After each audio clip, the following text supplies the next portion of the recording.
Are we heading into a housing market boom or bust in 2025? Today, we'll uncover expert predictions that could shape your real estate investments. With insights from renowned figures like Cathie Wood and economic analysts from CoreLogic, you'll gain clarity on the future. And the best part is, all their knowledge is distilled into just minutes of priceless content. Imagine pinpointing key market signals before they hit mainstream awareness. Remember, this content is intended for educational purposes and not as financial advice. Stay tuned. After this insightful journey, we're diving into the silent crisis destroying the economy, featuring Ken McElroy. Today, we're tackling the ongoing economic challenges, specifically underemployment and its silent grip on the average American. Exactly. While many believe they are employed, we need to look deeper at what that really means. This sounds intriguing. What exactly do you mean by underemployment? Did you know the Bureau of Labor Statistics doesn't even calculate underemployment? It's an area we need to address. Wow, that's shocking. So what's actually happening with those who are underemployed? Are we talking about educated people like engineers delivering pizzas? That sounds frustrating. Underemployment refers to individuals who are working in jobs they are overqualified for or not receiving enough hours. That's rough. So you can have a degree and still be struggling to find good work. Exactly. It is more prevalent than it seems. Ken, how do inflation rates impact people's feelings about their economic situation? 78% of people feel they can't cover basic expenses. Inflation is a huge concern. So economic metrics can look good on paper, but people's experiences tell a different story. The gig economy offers flexibility, but that often comes at the price of financial stability. It's almost an illusion of employment. What about benefits? So these gig jobs could be contributing to the underemployment crisis. 43% of college graduates are underemployed. That's a staggering statistic. Wow, so students might be better off considering trade skills instead. Precisely. This shift could change how we view education. What do you foresee for job markets in the next few years? We could be looking at even more underemployment as economies tighten. This sounds like a wake-up call for change in how we approach education and careers. Ken, as we look ahead, how will employment awareness shift? I see a turning tide towards recognizing skills over degrees. Sounds optimistic. So we might see value in apprenticeship roles again. Could this crisis actually lead to better job preparedness in the long run? Absolutely, it's all about honing our adaptability. That's a silver lining amidst the economic gloom. We need to focus on creating more avenues for skill acquisition rather than simply pushing degrees. It's like planting seeds for a garden. We must cultivate the right skills for growth. I love that analogy. Let's ensure we're growing the vines of economic opportunity. Today, we delve into the heartbreaking realities of Swannanoa after Hurricane Helene. Zach Johnson has witnessed firsthand the devastation here. It's been a real eye-opener. The water didn't just rise, it wreaked havoc on lives and livelihoods. I can't fathom the scale of this disaster.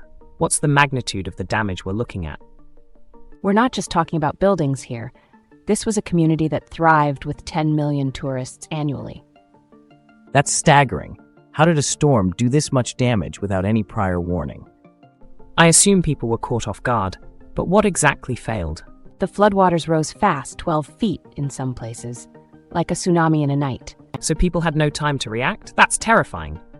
It really is. It's like being at the mercy of a roaring river. Zach predicts that Swannanoa will see a long road to recovery, especially with tourism severely impacted. Absolutely. Without tourists, where will the money come from? It's like pulling the rug out from under the local economy. That sounds dire. Will people even want to return? The community is coming together, but they need our help. It's like a phoenix rising from the ashes, if we can spark the right support. So what can we do to help right now? As we wrap up 2024, it's been a roller coaster ride for real estate investors. What's our game plan for 2025, Scott? Absolutely. We've seen significant shifts in the market, and it's vital we reflect on our strategies. But is it safe to say that investing in real estate still makes sense amidst high prices and soaring mortgage rates? That's exactly the question we're tackling today. Despite the challenges, creative strategies remain the cornerstone of successful investing.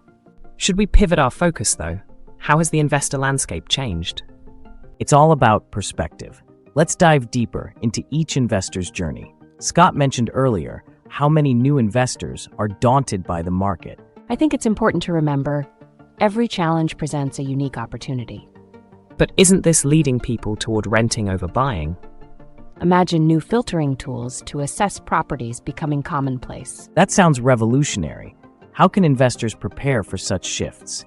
It's about leveraging those insights to make calculated risks. Adapting our strategies is key to thriving, not just surviving. It feels like a rebirth of investment potential. Very exciting. Let's embark on this journey with clear goals and strategies. Today, experts are flipping their predictions for the housing market as we approach 2025. Exactly. You know, Christina, forecasts often rely on data that quickly becomes outdated. What's the latest trend? I find it hard to trust predictions when we see them change so frequently. Christina, you mentioned that previous predictions have been wildly off. Can you elaborate on what changed? Absolutely. Many experts wrongly anticipated rates to settle into the low 6% range, yet here we are with rates in the 7s. So what does this mean for buyers? Is home ownership becoming out of reach? You highlight how expert predictions fell flat. What evidence do you have that most ignored the potential for rates hitting the 7% mark? Last year, many analysts claimed rates would ease by this point based on historical data. But we all know history doesn't always repeat itself. That's a strong point. So, could this mean some buyers are actually rethinking their purchasing plans? It's become clear that inflation isn't just an economic blip, it's reshaping the entire housing landscape. So, how might inflation create both challenges and opportunities for buyers? It seems like the market's really volatile right now, and buyers need to be extra cautious, right? What does Christina think a market correction might look like in real terms? If median home prices begin to drop, we could finally arrive at a more balanced market. It's necessary for long-term affordability. Wow, that sounds like it could be a double-edged sword. I predict that the housing market will see rapid adaptation as buyers and investors strategize around new conditions. That's interesting. Could there be an upside to this for certain types of buyers? Well, adaptive clients might find unique opportunities that others overlook.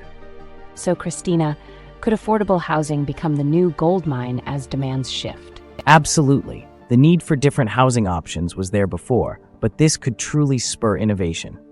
It could be a game changer for the housing industry in general. Navigating the housing market won't be easy, but with careful planning and willingness to adapt, homeownership is possible. It's like a puzzle. Pieces may not fit where they used to, but with patience and creativity, they can form a new picture. And it's about more than just numbers. It's about creating a space people can call home. What an enlightening session we've had today, right? Absolutely. Each guest brought such unique perspectives to the table. I mean, Christina's take on the housing market really shook up the common forecasts. Yes, and Scott and Chad's strategies were so pragmatic for navigating those high prices. Plus, Zach's insights on the community recovery are both eye-opening and heartbreaking. It's a reminder of the human side of economics that often gets overlooked. And then Ken hit us with the stark reality of underemployment. Right? It really shows the multifaceted nature of our economy. Simplistic views just won't cut it anymore. What's fascinating is how they all agree on the need for adapting strategies, even if they disagree on the timeline of recovery. Exactly. It really underlines the importance of staying informed in these rapidly changing times. So if you found these insights as valuable as we did, don't forget to like and subscribe. Your support drives us to continue bringing you the latest and greatest in financial wisdom. Thank you for joining us. Explore more of our content for deeper dives into these financial discussions. Until next time, keep learning and adapting.